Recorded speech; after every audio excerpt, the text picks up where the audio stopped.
వామే నశించునో లేక పొలం పాలం చిక్కునో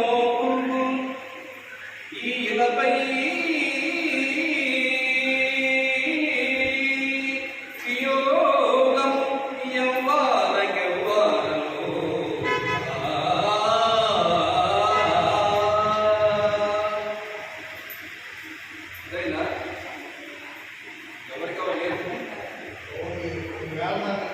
అందరూ ఏకాకులే నక్షత్రాలు మధ్య గిరి ఉంటారు.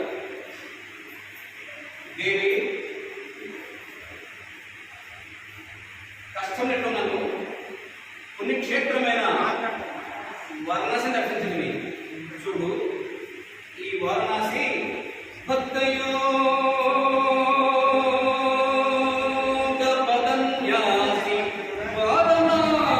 వారణాసి భవతు